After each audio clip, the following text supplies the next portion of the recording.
What's good, y'all? Benny here, and I'm gonna be looking at the Figma Leo Fotia from Promare because I didn't see any other reviews of this guy besides like one review, and then others are in foreign languages. And yeah, I just really wanted to take a look at this figure because I've had this guy on pre-order for about a year from Good Smile Company or from Good Smile US, but they took way too long. So I just went to Ami Ami, bought this guy for like I think it came out to like 80 bucks total. And it took a little bit to get here because I ordered it during Thanksgiving week. Um, but yeah, none of you care about that. Let's just take a look at the actual figure, which does look really good.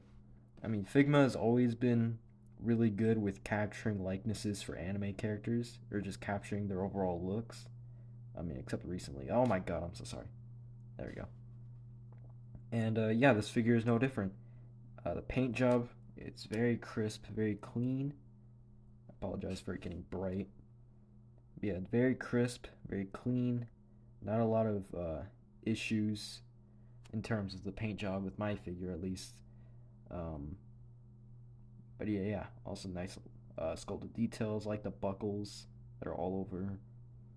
This costume's probably a bitch to put on, but yeah, the costume does look really nice. And then the face also looks really good. Um, they managed to capture the trigger art style pretty well. Really like the shading in the hair.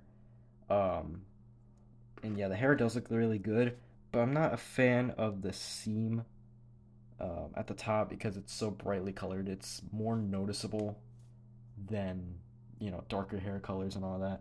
But you know what? It's fine. I don't really care much. And here's the back of the figure. Nothing much really going on there. And yeah. So now let's get into the articulation, shall we? So, at the neck, there is a standard Figma joint with the little hinge and then the ball joint at the back. You can kind of pull it. Oh my god, I did not mean to rip it in half. I'm so sorry. It does that a lot. It's not broken, but it just does that a lot. Yeah, there is a Figma joint up there. You can pull it up, so you can look up to about right there. Look down all the way. A little bit of tilt and some swivel. These shoulders are on ball joints with a hinge. You can go out to about right there. You can rotate all around. A little bit of forward and back, and then obviously rotation. There is a swivel, the shoulder assembly here, not really a bicep swivel.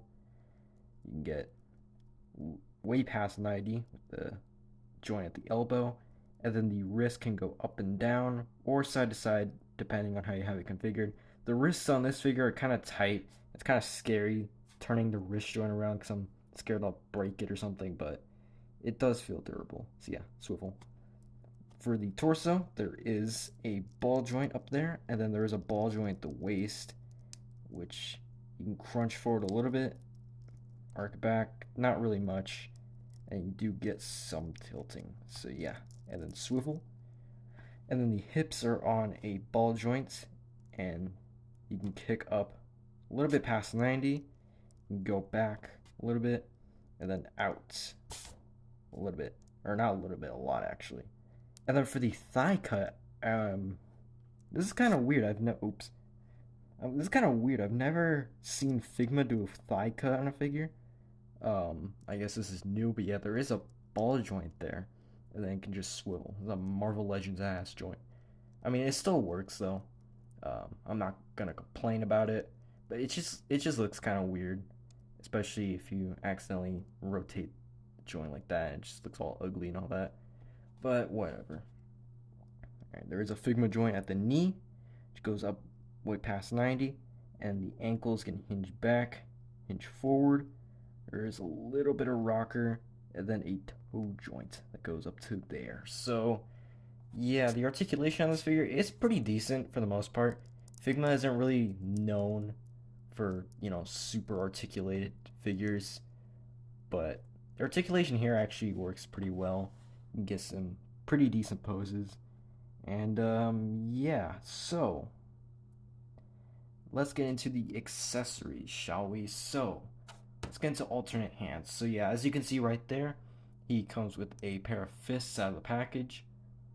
And then we get the Figma hand rack here with a pair of open hands, a pair of, oh my god.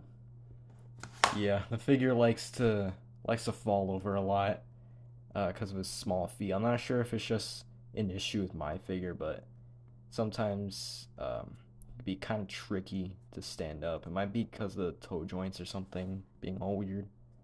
But yeah, let's just get him standing up like that. Yeah, so he has a pair of open hands, a pair of like clawed hands, and the one on the left has a peg. We'll get into that in a minute. And then a pair of gripping hands. And then for the hand with the peg, it's supposed to fit this little thing right here. Little, I don't know what to call it, fire effect accessory thing. Just plug it into the hand there. And then there you go. You can make it look like the fire is coming out of his hand. And then in terms of faceplates, like right there, he comes with just a neutral stern face. And then he also comes with a smiling face, or a clearly you don't own an air fryer kind of face. And then a yelling face. All these faces look really damn good. I'm happy with how they came out. They look really nice. And then lastly for interchangeable parts, he comes with a pair of crossed arms. I'm too lazy to put the crossed arms on the figure, but basically you take out the arms that are right there, and the joint is durable. It doesn't feel like it's gonna break, so it was kind of scary taking it out for the first time. But yeah, it's not really hard to do. But yeah, you just do that, you plug those in, and then you get like crossed arms. Yeah, pretty nice accessory.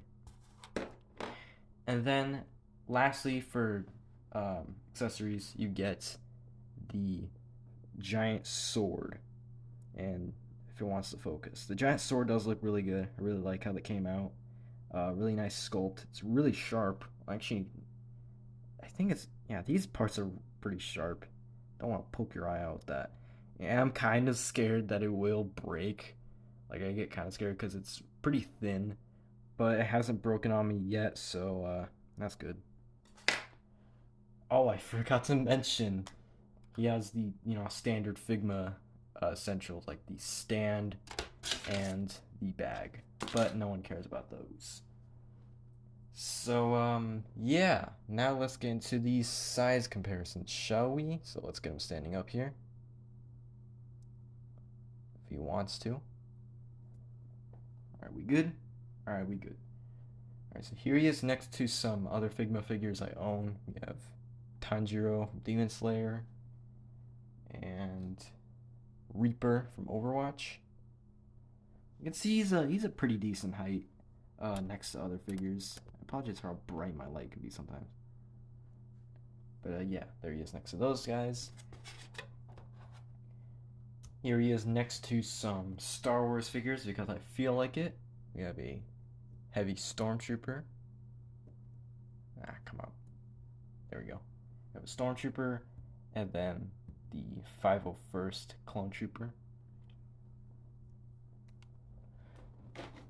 And then here he is next to Spider-Man and Deadpool.